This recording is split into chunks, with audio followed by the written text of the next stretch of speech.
Hello, everybody. Welcome to a new CERAWeek conversation. The topic today is Innovating for Carbon-Free Power. This CERAWeek conversation is presented to you by IHS Markit. I'm really delighted and honored to have two great guests for this conversation. Joining us all the way from UAE, from Abu Dhabi, is His Excellency Mohammed Al Hamadi, who is the Chief Executive Officer for the Emirates Nuclear Energy Corporation. We will hear from Mr. Al Hamadi about what is happening in the UAE around the development of nuclear energy, but a lot more than that. And then joining me from closer to home here in the US is Ralph Izzo, Dr. Ralph Izzo, who is the Chief Executive Officer and Chairman of the Public Service Enterprise Group, PSEG, based in New Jersey, one of the large utilities on the East Coast. And also Ralph is the chair of the Nuclear Energy Institute, NEI. So welcome, Mohammed. Thank you, Atul, and thank you, Ralph. I'm really honored to be here, and hopefully this session will be very informative for our audience. Just to talk about the Emirates Nuclear Energy Corporation, it's an entity established almost 10 years ago, responsible to build and also operate the nuclear power plants here in the UAE. And that's the mandate we have, and we are on the right track to achieve our goal of first operation of the first unit very soon. Great, and we look forward to hearing that news. And Ralph, you're actually an operating company providing electricity to thousands of customers. So tell us about PSEG. Thank you, Atul, for the invitation. It's good to be here with you as well, Mohammed. It's a public service enterprise group, which we fondly refer to as PSEG, serves about 2 million electric customers and a little bit more than that, and a little bit under 2 million gas customers in New Jersey. We are the largest utility in New Jersey and one of the 10 largest in the U.S.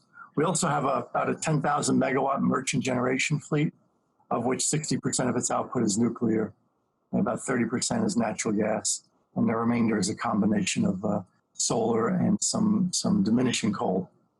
But we've been in existence for over a century, and we are meeting the challenges of COVID-19 on a regular basis. So let me stay with you, Ralph. And so can you just say a little bit about how, we are kind of almost 5 months now into this COVID world. How has PSEG done? How have we managed through the crisis? Well, first of all, Phil, I would be remiss if I didn't thank everyone who has played a role in being on the front lines and providing healthcare services for COVID-19, and extending my condolences to anyone who's been affected by this horrible, horrible virus. We've had to adjust our work rules. Some challenges have been more pronounced than others. About half of our workforce is able to work from home. That's gone very smoothly. The other half of the workforce, whether it's in a nuclear power plant during a refueling outage, or whether it's on a storm restoration job, we've had to practice social distancing. We've had to use masks in all of our operations. We've had to do contact tracing whenever someone has come down with the virus. We've tried to spread out our times that we have people reporting for work, and we've tried to concentrate the work that we put people in. So that I'm always working with the same gang, the same team, but it's not without its challenges for our operations. And if you want, we can also talk about its challenges that it presents financially, because those are sizable as well. Yeah, so let's come back to that in a minute. So Mohammed, you are of course constructing a large nuclear plant. So how has it gone for you in the last few months? So if I can take you back in the early days, 5 months ago when this virus started spreading here in the UAE, we did take it very seriously. Immediately we did the lockdown and quarantining of people. At Baraka, the construction site and the operation of the power plant preparation site, we did put around 6,000 people in a quarantine for almost 14 days. We did send back almost 100% of our staff at HQ to make sure that nobody is COVID positive. Then gradually we were meeting almost on a daily basis to make sure that there is no positive cases in our premises, specifically in the power plant. So we managed to gradually get the business back on track, specifically in HQ. But in the power plant side, we did not stop the work. That's something which is continued for the operation readiness, specifically critical around the control room and the preparation to start the power plant. If I may, to just give a quick high level, 50,000 feet on this virus, I don't think in our history of 100 years we encountered something similar as big as this. It was very fast when it came to coming as a crisis, a black swan. Myself, I remember the early days of this crisis. I was almost every day thinking about what's going to happen to our people, to our business, and how we will overcome such challenge. We didn't know how deep is this problem, how big is this problem at the early days of this pandemic. So today, we've managed to contain that, and thanks to our leadership of our government, the UAE here, took the virus very, very seriously, and that's why we have low spread of the virus. And also in the power plant, we did take it very seriously. And Ralph, I'm sure you had similar incident where you nuclear guys, nuclear experts, they are very conservative, and they always take extra steps abnormally, to conserve that culture and to show that cultural maturity of the nuclear culture. So we have the same thing in Baraka. I'm very proud of that level of maturity of our team to be able to take things in a very systematic approach and implement a system to keep the work environment safe. And after maybe Ralph talk about it, I will talk also about how we implemented the new norm in our premises and access to site. So Ralph, I want to come back to you, just staying on for the COVID for one more minute. The pattern of consumption, how power was consumed has changed. So can you say a little bit about that, and also how is it impacting your financial performance? So you're right. The pattern has changed. We've seen a sizable decline in commercial load and a sizable increase in residential load. The decline is greater than the increase. That makes sense, obviously, because you just have facilities that are closing down. On a net, what you would expect this time of year, probably a little over 10%. So from the point of view of the income statement, it's not a huge impact because the residential customer is a higher margin customer. What's really showing up in a painful way is the payment patterns of customers. Our receivables are double what they would normally be at this time. And we are under a pretty much a voluntary agreement to not shut customers off who are unable to pay. So we're seeing that payables really starting to skyrocket on the part of customers who are just out of work, as Mohammed said, and unable to pay all their bills. So that's the primary impact we're seeing, not so much from an income statement point of view, but from an accounts receivable point of view. Yeah. So let's talk a little bit about the longer term now, and then, what is the sense, Mohammed, let me start with you. Do you think COVID has impacted the progress of, moving decarbonization of power? How do you see from a kind of a high level? What we've seen also globally, some countries, when the lockdown started, their electricity demand went down from 10 to 20% to 25% in certain countries for a couple of weeks. Then they picked up, as Ralph mentioned, by the residential load. And this is I think the norm everywhere in the world, where people now working from home and using more gadgets at home, air conditioning in our region at home. And this has been, the norm. I would say it goes down for a couple of weeks, and when people take it back to their normal business, then it picks up. One thing I've noticed personally when it comes to the consumption, because people working from home, the cloud computing, it's becoming much more like as an backbone. And thanks to electrification, we can, with electricity, we managed to ride this crisis without any blackouts. Thanks to the grid operators all over the world who managed to overcome this challenge and provide us with a clean, sustainable, and secure electricity. One thing I've noticed from the data being shared globally, that data centers and iCloud computing went up. And just to give you an example, today one cloud computing chip consumes around 200 watts an hour. That's equivalent to or similar size of consumption from the old tube TVs that we had a long time ago. So that consumption expected, by the way, to rise around 15% of the world consumption by 2025 will be for cloud computing, for servers, and there's also the heat cooling. So that also will consume more energy. So to put things in perspective here, just to give you an example of my family at home, I've seen my kids using gadgets for homeschooling, and also I feel sorry for our router at home, always overheating because of the traffic that the kids are generating. But that's the norm now. That's something we have to live with, and something will be there even beyond the COVID-19. So how do we make that electricity cleaner and more reliable? That's something I would like to talk about also maybe a bit down in this discussion, but it is critical. So providing a base load, providing cleaner source of electricity is very critical for our future and for our grandchildren. Ralph, maybe come back to you. You have some ambitious targets on reducing emissions. So can you talk a little bit about those targets for the 2040, for 2050, and then anything changed in the last few months relative to those targets? So the targets you speak of are to reduce our emissions from our power plants by 80% by 2046 and 100% by 2050. We have been long-term believers in the significance of climate change.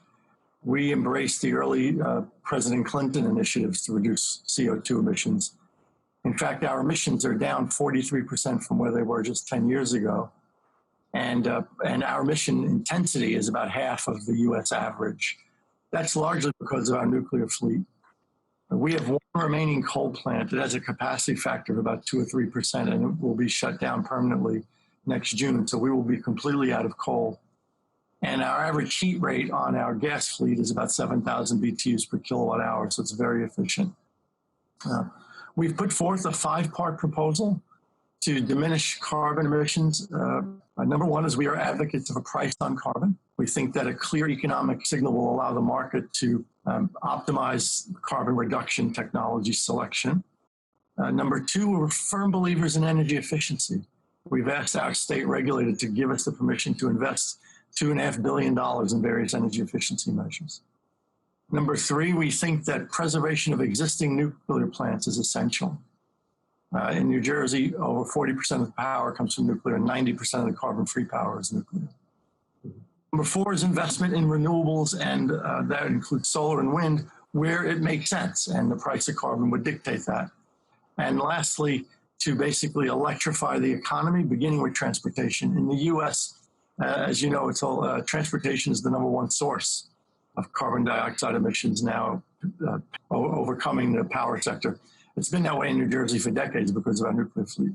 So those 5 actions we think would help the entire nation reduce its CO2 emissions. And we're doing our part by basically making sure that we retire coal, use only very efficient natural gas, but we'll eventually retire those gas plants, and preserving our nuclear fleet while we invest in energy efficiency. Yeah. So I'll come back to you. You've covered a lot of ground there. So I'll come back to unpick some of that. But let me ask you, Mohammed, and your vision similarly. And of course, UAE, your nuclear plant is going to contribute in a big way to decarbonize power within the UAE. So give us kind of the local picture and then overall, your vision.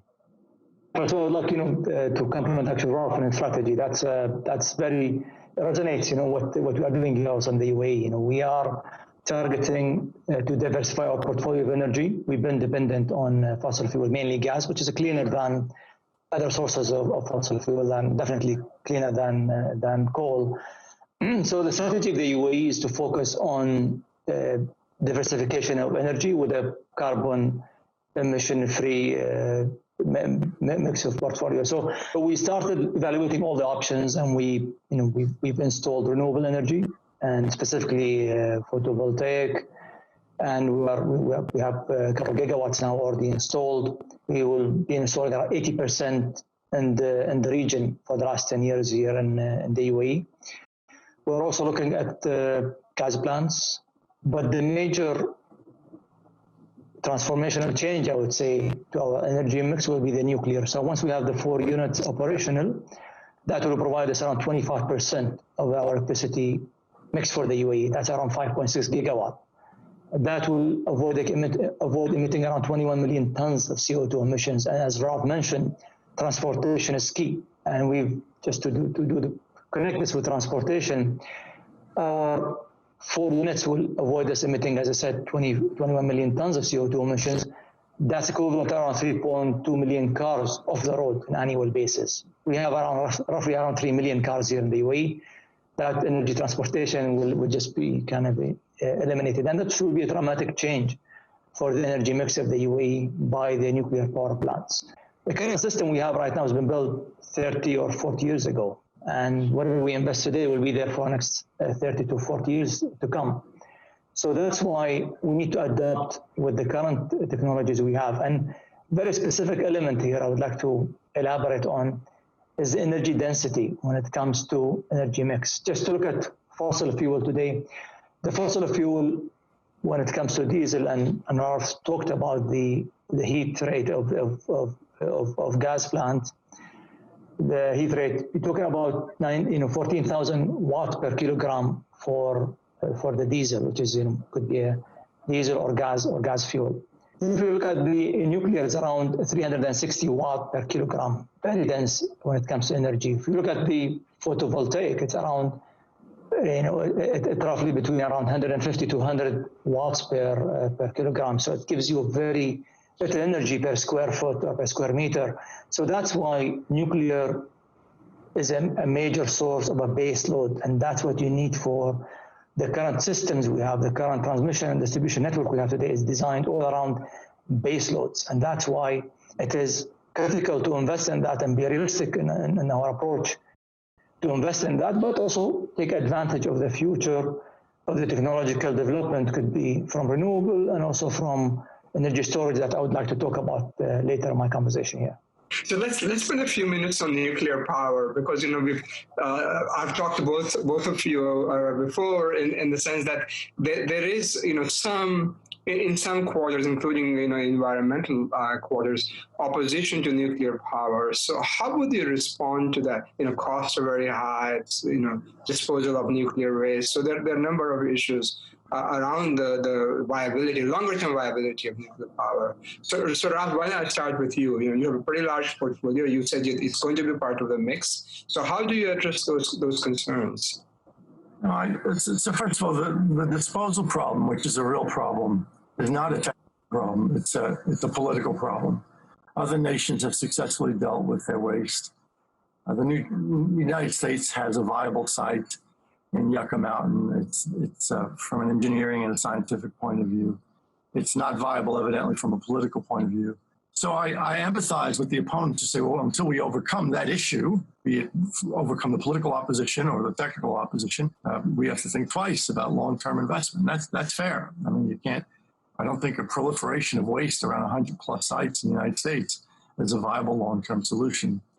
In terms of environmental groups that oppose nuclear, I think that they're decreasing. You see a lot of folks now with sophisticated scientific background, Union of Concerned Scientists, Environmental Defense Fund, NRDC, all realizing that without nuclear, we can't hit our targets. In fact, the Rocky Mountain Institute recently completed a study for the state of New Jersey, and it ran, I think, 10 or 12 different scenarios about New Jersey achieving its carbon-free target by 2050. And without exception, the inclusion of nuclear was the only way to achieve those targets and not do significant economic harm to the state. So I think nuclear is an important tool, an important baseload tool in achieving our carbon-free objectives for a variety of reasons. And then I'll just conclude by saying, if you look at what different technologies New Jersey, for example, has invested in, other than energy efficiency, nuclear is by far the cheapest in terms of cost of CO2 per ton avoided in terms of emissions, by far. So for all those reasons, I think people will come around to realizing that nuclear is an essential part of the toolkit. Not everyone, but more will. So Mohammed, people will ask similar questions, but maybe slightly differently to you. Well, in UAE, you have lots of sun, you have lots of oil, and you can get a lot of gas locally. So why do nuclear? How can you tell us the thinking behind that? And it started not today; it started many years ago. So when climate change was still kind of ebbing, it wasn't such a big deal. Specifically, in 2006, we did a very comprehensive study to look at the availability of gas for the next 6 years, the energy sources we have available for us to diversify just away from not just to be dependent solely on fossil fuel, specifically gas, or even we never burn the crude, but we don't even burn the crude to make electricity. We'd rather sell it in the international market. There's a better use for the crude oil than burning it for making electricity. And we came to the same conclusion that Ralph mentioned. We saw the viability of nuclear power plants. They've been operating over 40 years, reliably, safely, and generating abundance of energy, electricity, for nations. Looking at the U.S. fleet today, is one of the highly performing fleets in the world, provide very cheap, very economical cost base, and the roughly numbers around 22 cents or even less per kilowatt hour. And that's very economical. I look for the future where our power plants will operate for the next 20 to 30 years, and they operate for 60 years. And I look forward to that day when we have that cheaper kilowatt hour from those power plants. That's one. Second, to provide base load to electricity, either have hydro energy, kinetic energy in hydro plants. That will be the equivalent, maybe apple to nuclear, and that can run for 24/7. Unfortunately, in the UAE, we don't have that much of water here in the UAE. So to be able to generate a base load in a reliable and safe and secure manner, nuclear came as a very clear option for us. And when you add that environmentally friendly and without any, almost no zero emissions, nuclear, check the box without any thinking when it comes to technical viability and also commercial viability. Today, our 4 units we have been constructing for the last 10 years today, they are on schedule, they are on budget, and we are very competitive compared to other sources of energy. So that's why I'm very proud and very confidently, I could say, that we made the right choice. And this choice will benefit the UAE for the next 60 years. So today's who's working, their children and grandchildren will benefit from those power plants for decades to come. So Rob, let's come back to carbon price, because that's a very important, and you mentioned this in a couple of different contexts. And my assessment would be that any kind of value on carbon, whatever mechanism you like, hasn't been very successful so far. So why do you think that has happened after all that effort, at least in the U.S., and more broadly as well? Candidly, the efforts, I guess now, my goodness, probably 10 years ago, followed quickly on the heels of the passage of the Affordable Care Act. Mm-hmm. Relationship of those two words, political exhaustion. The Congress was so divided over the Affordable Care Act that what barely got through the House of Representatives in terms of cap and trade, which, by the way, was modeled after a very successful federal program to reduce acid rain gases, just did not have the energy, if you will, to get through the Senate. And since that time, the nation has turned away from its focus on climate change with the change in administration. So the nation is anti-tax. It wants to see taxes reduced. But to me, you should tax bad things and not tax good things. So wealth creation to me is a good thing. You could trade off taxing a bad thing like pollution in exchange for reducing a tax on a good thing like wealth creation.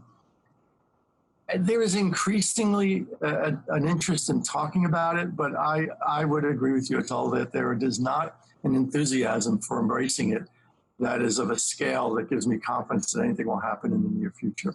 And the result is you have absurd decisions being made by states on technology selection that when you calculate the cost per ton of carbon being avoided, you get numbers that range from negative numbers, great decisions, to literally hundreds and hundreds of dollars per ton, when the National Academy has said that really the social cost of carbon is maybe $40 to $50. So really bad, inefficient use of the environmental dollar results from this lack of transparency.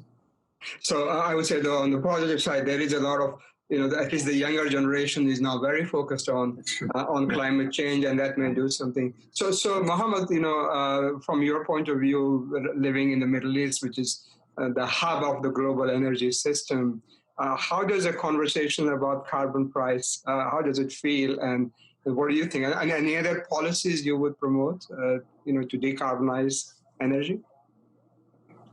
We also a very detailed plans and carbon sequestration, and a lot of projects also been piloted to make sure that we reduce the carbon emissions. But I don't see anything as realistic, that could be done other than, kind of as Ralph mentioned, to put some tax on carbon emissions. The UAE now, once we have those power plants operational, the 4 units, that will reduce our emissions dramatically and will change completely the energy mix and the footprint of the emissions for electricity, generation. Another thing also we are doing also I would call them the megawatts, building codes, efficiency, reducing the consumption per capita. All those projects also have been implemented. Building material, you name it, changing even the change in culture and habits of people from energy consumption. I think, I've been in this job for almost 10 years. I'm very proud to be in this job because I will create a dent in the job I'm doing here. We have 3,000 people, by the way, in this enterprise. Everybody is excited about these power plants to be operational. Why? Because they know that they will create something that has never been done before here in the region, to build civil nuclear power plants that could operate as a new source of energy for the nation, but at the same time, a clean source of energy. That's something I can tell you. If you ask anybody in this company, 3,000 people we have, they will tell you that how happy and proud they are and their mission. And that's something very few people doing in the world. And I do sympathize, with Dr. Ralph in the politics that, the energy mix in the U.S. because of the economics around the gas prices in the U.S. It's unfortunate, but, as we say here that only the correct thing will prevail. It takes time, but need persistence and perseverance to get to the right thing. And here in the UAE, we have a very conscious leadership about the environment, very conscious when it comes to future planning for our children and grandchildren for decades to come. And we've made the right choices. Today, our energy portfolio, it's a very diversified and will change the footprint from a carbon emission point of view for decades to come, with renewable and nuclear. And you mentioned energy efficiency in that mix here. So Ralph, I think we should spend a couple of minutes on that. I mean, you had it as one of your top 5 priorities. And it seems to always get the backseat. We'll do all of this stuff, and then by magic, energy efficiency will happen. So what do you think? I mean, what needs to happen really to get back on that drive to significantly improve energy? And the U.S. is at the forefront, the poster child in a way, being not very efficient, right? Yeah. I beat my head against the wall trying to answer those questions at all. And the people who I ask it of say, well, it's just not glamorous. I can't do a groundbreaking ceremony around the installation of a programmable thermostat, so it doesn't have a political cachet to it. And there's not a lot of money to be made. A solar farm is far more capital invested than an LED light bulb. But yet energy efficiency is the one technology that clearly will allow us to reduce carbon and at the same time put more money in the pockets of consumers.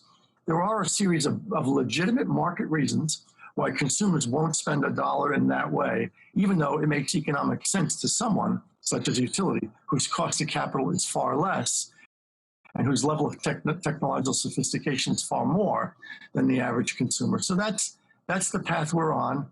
Fortunately, New Jersey is listening. We have a governor, and Governor Phil Murphy, who has really embraced the climate change agenda. And I think that he and his regulators are very open to utility active participation in energy efficiency. If I may, just to explain to the audience here, what the megawatts, which is the non-build power plants. It's much cheaper than building a power plant. So if you save energy, you don't need to build more power plants, and that saves environment and save also money. So to Dr. Roth's point, I would like to kind of complement his point. Just to give an example to the listeners here, one bulb light, the old tangent light, compared to the LED light, you save 95+% of energy consumption. 95% is not being used, is not used, so no gas is being burned or no consumption has been consumed. So that's a dramatic change of energy saving. Just to give an example of the UAE here, we took the decision, at the government level, looking at this is based on the 2006 and 7 studies. We will never install in the street all the street lights other than LED lights. And that was enforced. So as of today, we don't have a single, all the lights we have in the country here now, it's LED. Was done over a program of 10 years, was programmed, approved, and was rolled out. This means from street lights, we are saving 95% of energy. So that's a huge saving compared even to building nuclear power plants or building solar plants or building any other plants. So the saving of energy, with the current technologies, a breakthrough we have, need to be capitalized on in a very, very fast pace, because these are realistic available solutions. There is no innovation, there is no magic you have to do. It's just kind of roll out a clear plans and implement it. And this is one simple thing, LED light. Yeah, and I think both of you make a very important point. People seem to forget that energy efficiency doesn't mean you have to reduce the quality of your life. I mean, LED lights are as good as the old style, incandescent lights. So just as an example, right? So I think this is the mindset, as you say, is not exciting. We have to change that mindset into the future. So let me just to kind of conclude our conversation. A question to both of you. It's energy transition is the big topic. We went through the whole period here, the interview, without using the word energy transition, but energy transition is the buzzword. And I would like to hear from both of you, how you see your vision and the role of electricity in this energy transition in the coming decades, how important it could be, and of course, the carbon-free electricity. So Mohammed, why don't we start with you? Give us your thinking on that. So my answer will be two parts. One of it is we need to be real and realistic of what we can do, and the other part of it will be we need to innovate and create new opportunities. So being realistic, we need to use the currently proven technologies that will reduce our carbon footprint and carbon emissions. And nuclear is a great source of a base load, coupled with also renewable. But this is when I go to innovation now in my part of my answer, where we have to be able to break through in the electricity system. The electricity system today has been built for power plants that you switch them on, and they operate for 24/7, and they provide electricity 24/7 non-stop for a year plus as nuclear power plants. And that's the current design of the current systems we have, the transmission and distribution systems.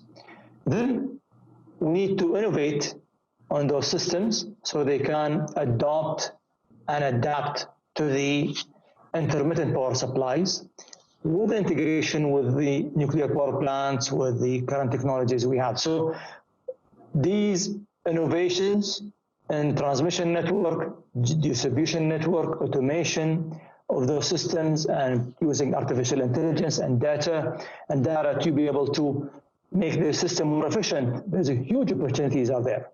But that won't happen overnight. That will happen with the clear policies and strategies, with the very focused innovations in technology.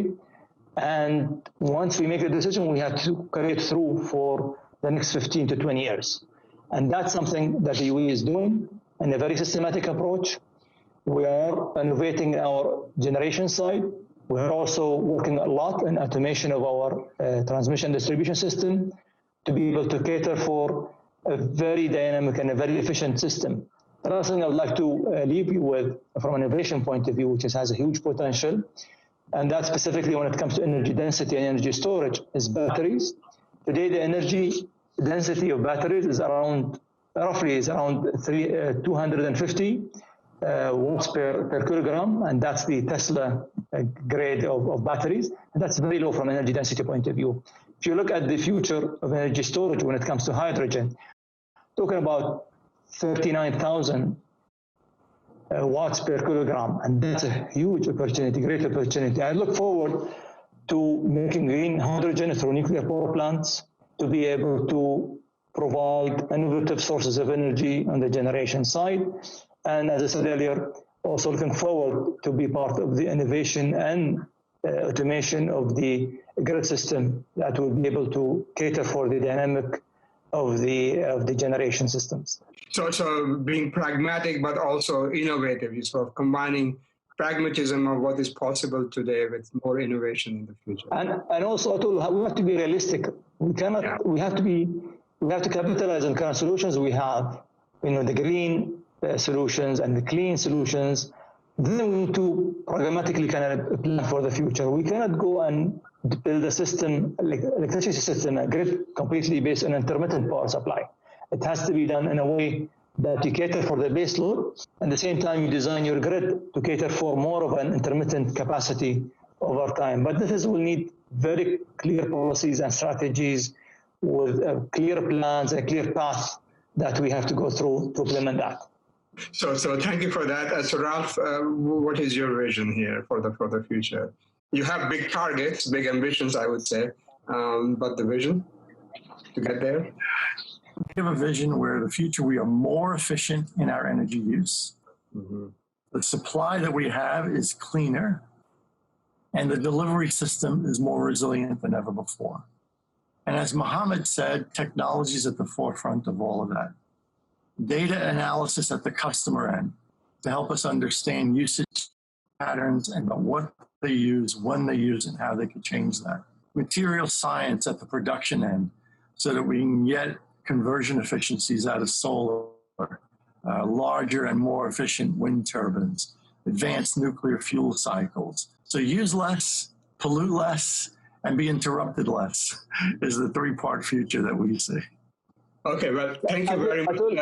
I'm very hopeful and very optimistic and look forward to the future that we will be able to consume less when with a more abundance of energy that will be able to power another innovative solutions and will make our life easier and better in a friendly manner. Yes, thank you very much, Mohammed Al-Hamadi, and thank you very much, Ralph Izzo. This was a terrific conversation, listening to great innovators who are going to innovate decarbonization of the power system. And thank you to our audience for joining us today for this CERAWeek conversation presented by IHS Markit. Thanks.